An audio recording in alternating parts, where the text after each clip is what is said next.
Assalamualaikum warahmatullahi wabarakatuh. Terima kasih sudah klik video ini. Pada pertemuan kedua apresiasi prosa fiksi kali ini, saya akan membahas unsur-unsur intrinsik yang terdapat di prosa fiksi dan saya akan membandingkannya dengan unsur intrinsik yang terdapat pada sebuah puisi. Baik, kita masuk ke materi yang pertama. Jadi, apakah yang dimaksud dengan unsur intrinsik pada prosa fiksi? Teman-teman sudah tahu belum apakah itu unsur intrinsik prosa fiksi? Nah, jadi unsur-unsur intrinsik prosa fiksi adalah unsur yang membangun karya sastra dan dapat ditemukan di dalam teks karya sastra itu sendiri. Adapun unsur intrinsik prosa fiksi itu terbagi menjadi 9. Yang pertama ada tema, tokoh, alur atau plot, konflik, klimaks, latar, amanat, sudut pandang, dan yang kesembilan yaitu ada penokohan. Kita masuk kepada unsur intrinsik prosa fiksi yang pertama, yaitu ada tema. Tema merupakan gagasan dasar umum yang menopang sebuah karya sastra dan yang terkandung di dalam teks. Sedangkan yang kedua ada tokoh. Tokoh yaitu pelaku dalam karya sastra. Karya sastra dari segi peranan dapat dibagi menjadi dua, yaitu tokoh utama dan tokoh tambahan. Yang ketiga, ada alur atau plot. Alur atau plot yaitu cerita yang berisi urutan kejadian, namun tiap kejadian itu hanya dihubungkan secara sebab akibat. Peristiwa yang satu disebabkan atau menyebabkan peristiwa yang lain. Yang keempat ada konflik. Konflik yaitu kejadian yang tergolong penting. Konflik merupakan sebuah unsur yang sangat diperlukan dalam mengembangkan sebuah plot. Yang kelima ada klimaks. Klimaks yaitu saat sebuah konflik telah mencapai tingkat intensitas tertinggi dan saat itu merupakan sebuah yang tidak dapat dihindari. Itu merupakan bagian dari klimaks. Yang keenam ada latar. Latar yaitu tempat, waktu, dan lingkungan sosial tempat terjadinya peristiwa-peristiwa yang diceritakan. Yang ketujuh ada amanat. Amanat yaitu pemecahan yang diberikan pengarang terhadap persoalan di dalam sebuah karya sastra. Yang kedelapan ada sudut pandang. Sudut pandang yaitu cara pandang pengarang sebagai sarana untuk menyajikan tokoh, tindakan, latar, dan berbagai peristiwa yang membentuk cerita dalam sebuah karya fiksi kepada pembaca. Yang kesembilan ada penokohan. Penokohan sendiri yaitu teknik atau cara-cara menampilkan tokoh yang disajikan oleh pengarang. Jika kita sudah membicarakan unsur intrinsik yang terdapat pada prosa fiksi, sekarang kita akan membicarakan unsur intrinsik yang terdapat pada puisi. Nanti kita akan membandingkannya di akhir.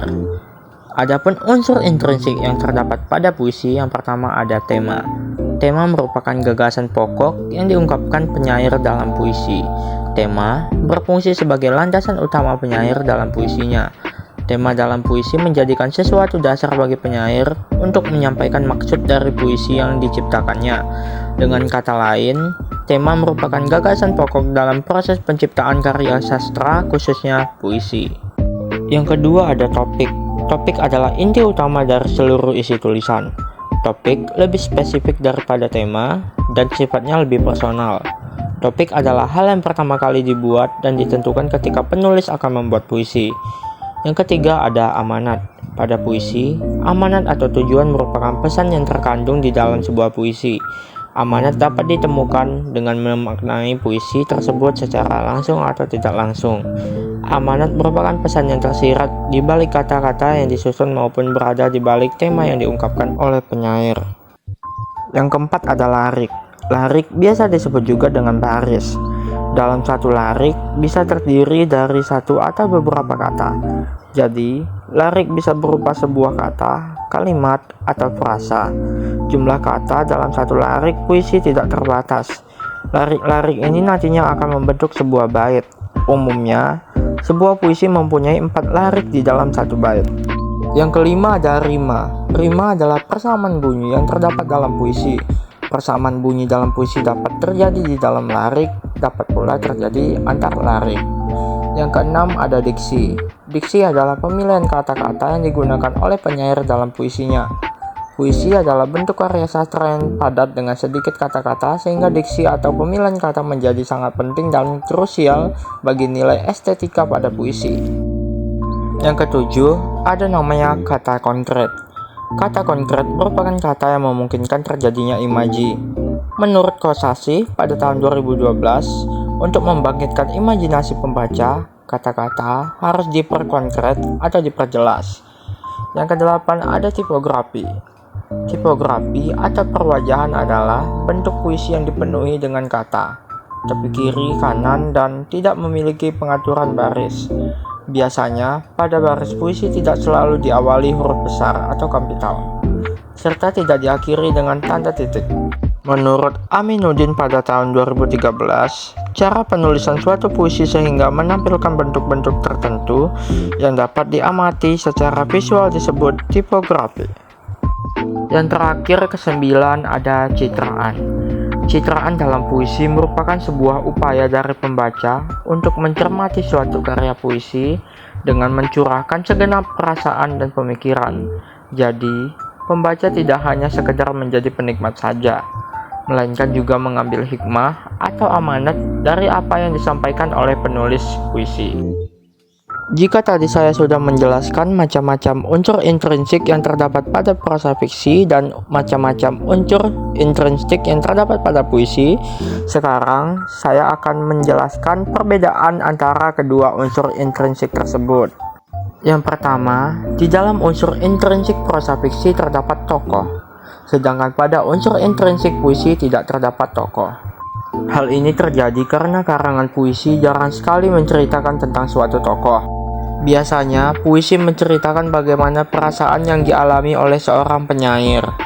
Yang kedua, di dalam unsur intrinsik prosa fiksi terdapat alur, sedangkan pada puisi tidak terdapat alur. Hal ini terjadi karena settingan alur di dalam puisi tidak terlalu ditonjolkan. Yang ditonjolkan hanyalah ungkapan pengarang terhadap karya yang dibuatnya. Yang ketiga, di dalam puisi terdapat larik atau baris, sedangkan dalam prosa fiksi tidak terdapat larik atau baris. Hal ini dikarenakan struktur pada puisi tidaklah sama dengan struktur yang terdapat pada prosa fiksi. Di dalam prosa fiksi tidak ditemukan bagaimana prosa fiksi itu terdiri atas beberapa larik ataupun baris. Perbedaan yang keempat yaitu di dalam puisi terdapat tipografi, sedangkan pada prosa fiksi tidak terdapat tipografi. Hal ini dikarenakan pada umumnya hanya di dalam puisi sajalah tipografi yang menjadi sarana untuk menimbulkan makna yang diekspresikan oleh penyair. Yang kelima, di dalam prosa fiksi terdapat sudut pandang dan penokohan, sedangkan pada puisi tidak terdapat sudut pandang dan juga penokohan.